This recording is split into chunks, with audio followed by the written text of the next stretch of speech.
आगामी परीक्षाओं को ध्यान में रखते हुए इस वीडियो में हम बात करेंगे एक महत्वपूर्ण टॉपिक भारत रत्न के बारे में और जानेंगे इससे संबंधित महत्वपूर्ण तथ्य एवं करंट अफेयर एमसीक्यूज।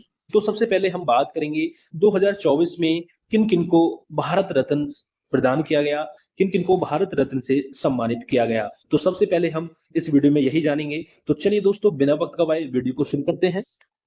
तो यहाँ पे हम सबसे पहले देखेंगे कि भारत सरकार ने 2024 में ठीक है 5 प्रमुख व्यक्तियों को भारत रत्न से सम्मानित किया गया। वो कौन-कौन हैं? कर्पूरी ठाकुर हैं, लाल कृष्ण आडवाणी हैं, एम.एस. स्वामीनाथन हैं, पी.वी. नरसिंह राव हैं और चौधरी चरण सिंह हैं।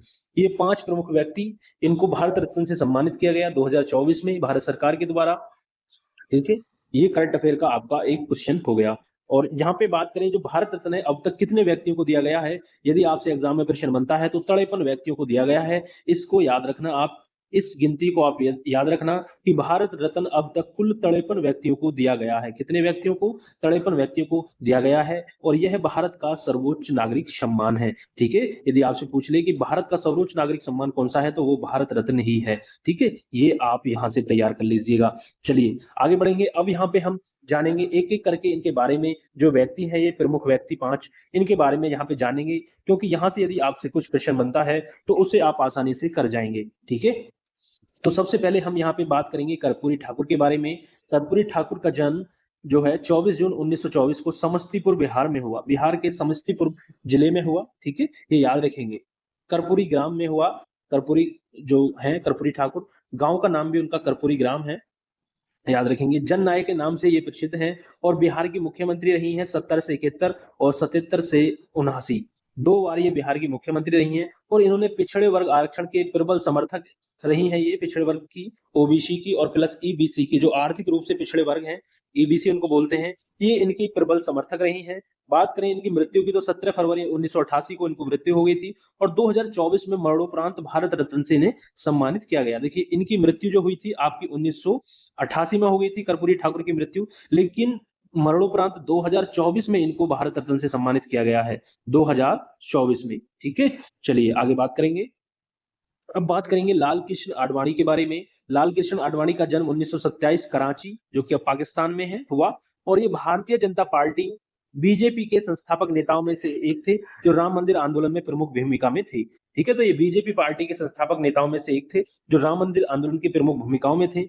बात करें ये गृह मंत्री रहे थे 1988 से 2004 तक और उप प्रधानमंत्री थे 2002 से लेकर 2004 तक और 2002 में इनको पद्म विभूषण भी मिला है। ठीक है, 2015 में इनको पद्म विभूषण से भी सम्मानित किया गया है और 2024 में भारत रत्न से इनको सम्मानित किया गया है।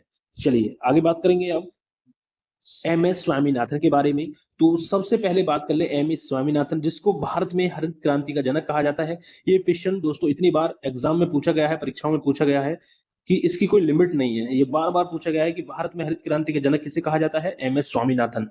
बात करें इनकी जन्म की तो 7 अगस्त 1925 को कुंभकोणम तमिलनाडु में हुआ। ठीक है, पुरस्कार की बात करें तो शांति स्वरूप भटनागर पुरस्कार 1961 में इनको प्रदान किया गया, पद्म भूषण 1972 में और पद्म विभूषण 1989 में।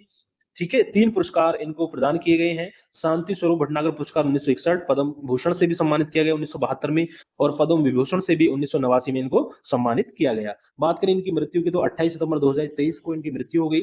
मरणोपरांत इनको भारत रत्न मिला है 2024 में। ठीक है, तो अब 4 पुरस्कार इन पे हो गए। तो याद रखेंगे कर्पूरी ठाकुर, लाल कृष्ण आडवाणी और एम.एस. स्वामीनाथन। अब बचे हैं 2 और बचे हैं आपके, जिनको भारत रत्न दिया गया है 2024 में, उनको भी यहाँ पे हम देख लेंगे।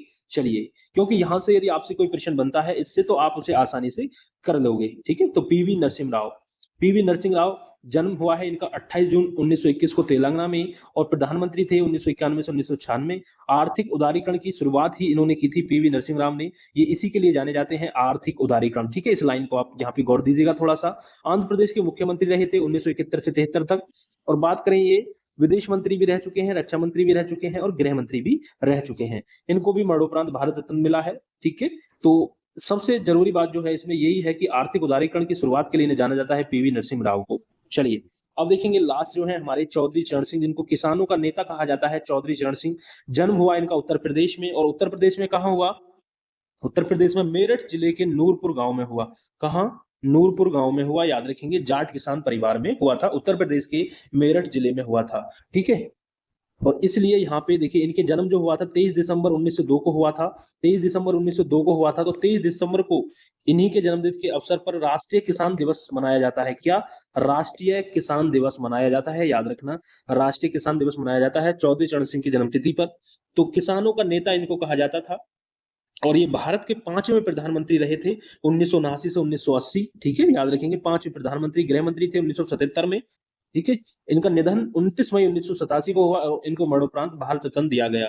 ठीक है, तो किसान घाट के रूप में इनका समाधि स्थल है, याद रखेंगे। अब यहाँ पे हम बात करेंगे दोस्तों, जो भारत रत्न से महत्वपूर्ण सामान्य जानकारी है जो परीक्षा की दृष्टि से इंपोर्टेंट है, उसके बारे में हम बात करेंगे, और इसके बाद हम बात करेंगे करंट अफेयर के टॉप 5 एमसीक्यूज के बारे में। चलिए, भारत रत्न की शुरुआत की बात करें तो 1954 में इसकी शुरुआत हुई। कब हुई? 1954 में इसकी शुरुआत हुई। और खेल क्षेत्र में पहला भारत रत्न किसको मिला था? तो सचिन तेंदुलकर को मिला था।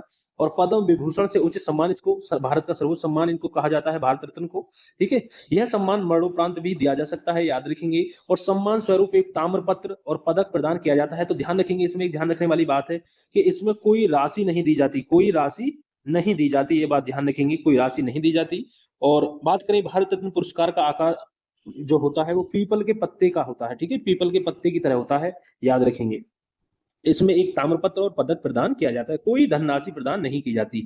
आगे बात करें, भारत रत्न सिर्फ नागरिक सम्मान के रूप में जाना जाता है, ये आप ध्यान रखेंगे। चलिए, अब हम बात करेंगे टॉप 5 करंट अफेयर एमसीक्यूज के बारे में, भारत रत्न से संबंधित जो 2024 से संबंधित हैं। जैसे कि भारत रत्न 2024 से किसे मरणोपरांत सम्मानित किया गया, तो ये हमने जान लिया, आप आसानी से इसका आंसर दे पाओगे। Karpoori Thakur, M S Swaminathan, PV Narasimha Rao और चौधरी चरण सिंह। और कौन है आपके?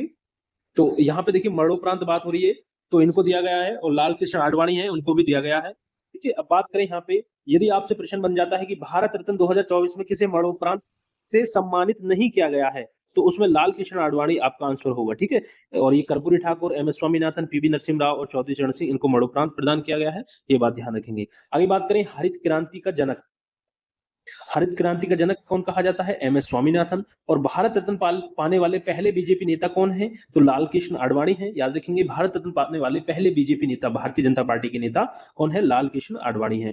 ठीक है, आगे बात करें, आर्थिक उदारीकरण किसके किसके प्रधानमंत्री रहते हुए शुरू हुआ? तो पीवी नरसिम्हा राव, आर्थिक उदारीकरण के लिए जाने जाते हैं पीवी नरसिम्हा राव, याद रखेंगे। भारत रत्न पुरस्कार की शुरुआत कब हुई थी? 1954 में हुई थी।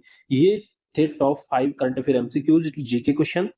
तो कैसी लगी वीडियो, एक बार कमेंट करके दोस्तों जरूर बताइएगा।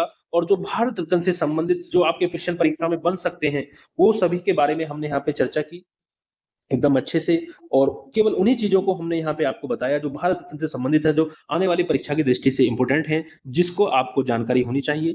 तो कैसी लगी वीडियो दोस्तों, एक बार कमेंट करके जरूर बताएं। वीडियो अच्छी लगी तो वीडियो को लाइक करें, शेयर करें, और चैनल पर नए हैं तो प्लीज चैनल को सब्सक्राइब करना ना भूलें। दोस्तों मिलते हैं बहुत जल्द ऐसी नई जानकारी के साथ, तब तक के लिए दोस्तों जय हिंद, जय भारत।